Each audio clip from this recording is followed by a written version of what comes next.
ମୁଁ ଶ୍ରୀ ଅମରେନ୍ଦ୍ର କୁମାର ଦୀକ୍ଷିତ, ପିତା ନିରଞ୍ଜନ ଦୀକ୍ଷିତ, ସାକିନ ଭଦ୍ରକଳି ସେ ଆହାରପଦା ଭଦ୍ରକ।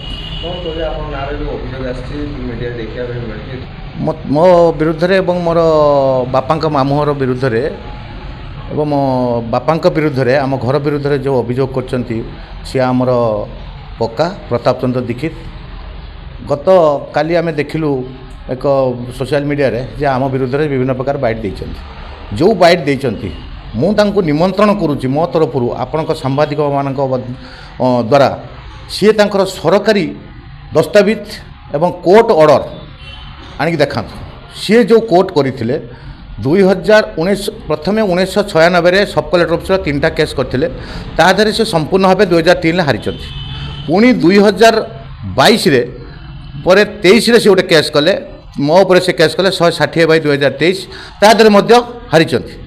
ପୁଣି ସବ୍ କଲେକ୍ଟର ଅଫିସରେ 8/2023ରେ ଗୋଟେ କେସ୍ କଲେ, ସେଠି ମଧ୍ୟ ହାରିଛନ୍ତି।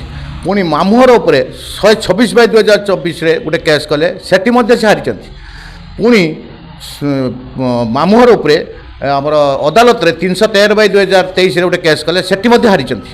ପୁଣି 202, 203 ଏ ବାବଦରେ 2025ରେ ଡିସେମ୍ବରରେ ଗୋଟେ କେସ୍ କଲେ, ସେ ବାବଦରେ ମଧ୍ୟ ସେ ହାରିଛନ୍ତି। ଏଇଭଳିକି ସେ 10 ଗୋଟି କେସ୍ ହାରିଛନ୍ତି, କିନ୍ତୁ କେସ୍ କରିଛନ୍ତି 12 ଗୋଟି। ଆଉ ଯେଉଁ 2 ଗୋଟି କେସ୍ କରିଛନ୍ତି ରତ୍ନାକର ପାଣିଗ୍ରାହୀଙ୍କ ପାଖରୁ ସେ 1971 ମସିହାରେ ପ୍ରତାପ ଚନ୍ଦ୍ର ପାଣିଗ୍ରାହୀ ପିତା ମଧୁସୂଦନ ପାଣିଗ୍ରାହୀ ହେଇକି ଦଲିଲ କରିଛନ୍ତି।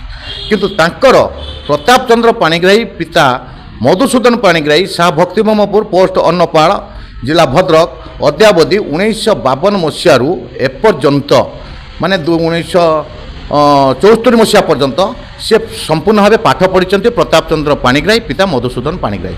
କିନ୍ତୁ ଗୋଟେ ଯେଉଁ ଏଫିଡେଭିଟ୍ କରିଛନ୍ତି ସେଇ ଏଫିଡେଭିଟ୍ ମାଧ୍ୟମରେ ସେ ଏଫିଡେଭିଟ୍ରେ ପ୍ରତାପ ଚନ୍ଦ୍ର ପାଣିଗ୍ରାହୀ ପିତା ମଧୁସୂଦନ ପାଣିଗ୍ରାହୀର କୌଣସି କନସେଣ୍ଟ ନାହିଁ ମୁଁ ତେଜପୁତ୍ର କରିଛି ବୋଲି।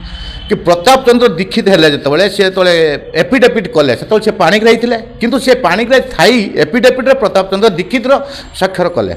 ପୁନର୍ବାର ଆଉ ଗୋଟେ କଥା ଯେ ପ୍ରତାପ ଚନ୍ଦ୍ର ଦୀକ୍ଷିତ ପିତା ଗଣେଶ ଚନ୍ଦ୍ର ଦୀକ୍ଷିତ ହେଲେ, ଗଣେଶ ଚନ୍ଦ୍ର ଦୀକ୍ଷିତ ଯେଉଁ ଏଫିଡେଭିଟ୍ ଦେଇଛନ୍ତି ସେ ଏଫିଡେଭିଟ୍ରେ ଆମର ସନ୍ଦେହ ସୃଷ୍ଟି ହେଉଛି।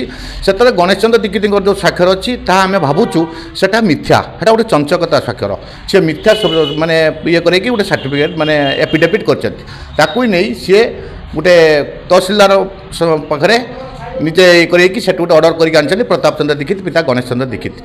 ତାପରେ 1975ରେ ସେ ପ୍ରତାପ ଚନ୍ଦ୍ର ଦୀକ୍ଷିତ ହେଲେ, ତାପରେ 1982ରେ ଚାକିରି କଲେ। ତାଙ୍କର ଆହୁରି ପାରିବାରିକ କଥା ବହୁତ ଅଛି, ସେଗୁଡ଼ା କଥା ଆମେ ଯଦି ବସିଲେ ଆମେ ଆମ ତରଫରୁ ଆହ୍ୱାନ କରୁଛୁ, ନିମନ୍ତ୍ରଣ କରୁଛୁ ସାମ୍ବାଦିକ ଭାଇଙ୍କ ମାଧ୍ୟମରେ ସିଏ ତାଙ୍କର ସରକାରୀ ଦସ୍ତାବିଜ ପ୍ରମାଣପତ୍ର ସହ ସିଏ ଆଣି ଉପସ୍ଥାପନ କରନ୍ତୁ, ତାଙ୍କୁ ଆମେ ଚ୍ୟାଲେଞ୍ଜ କରିବୁ। ଆଉ ତାଙ୍କ ସିଏ ଯେଉଁ କହୁଛନ୍ତି କେସ୍ ଚାଲିଛି, କେସ୍ ଆଜ୍ଞା ଆଉ ନାହିଁ।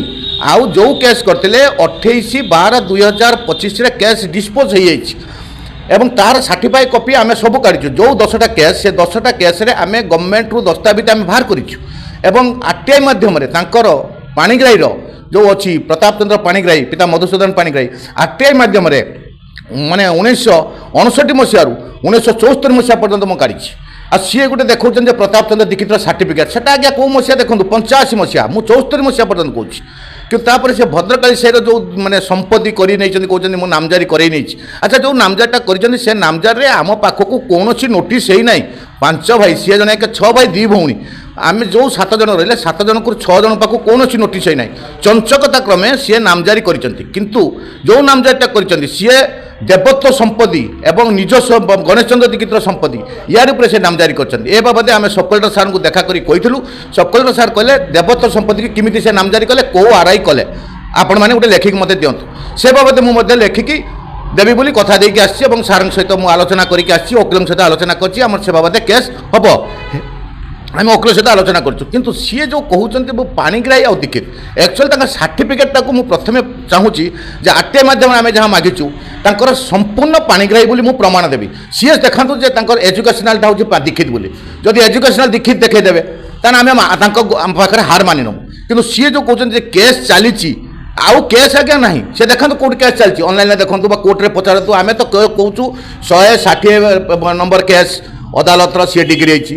तापर 70 नंबर केस अदालत डिग्री रही 8/8 नंबर केस सब कलेक्टर डिग्री रही 87 88 99 बाई 1996 सी 2003 डिग्री रही 313 केस 2025 डिसेम्बर डिग्री रही 202 203 से सब कलेक्टर ऑफिस 2026 डिग्री रही एटा टोटाल है 10टी आउ जो दुईटी केस मुझे बारंबार जे सेटा हूँ रत्नाकर पाणिग्राही पाखु सी प्रताप चंद्र पाणिग्राही पिता माने मधुसूदन पाणिग्राही की दलिल कर तेणु दलिल गोटे ना म्यूटेशन मागुच गोटे ना से कोर्ट ऑर्डर करवा आम क्षेत्र कौन भूमिका ना कोर्ट जहाँ निष्पत्ति नब से ने जड़े दलिल कर गोटे ना आउ जड़े ना आउ गोटे सांगिया ना जब सी पाइपर बापा ना चेंज करके कोर्ट जो ऑर्डर दब किंतु कोर्ट आम सपक्ष संपूर्ण ऑर्डर करें ऑर्डर कागज पाइचु दस्तावेज आम पाखे आरटीआई और सरकारी दस्तावेज आम पाखे संपूर्ण भाव अच्छी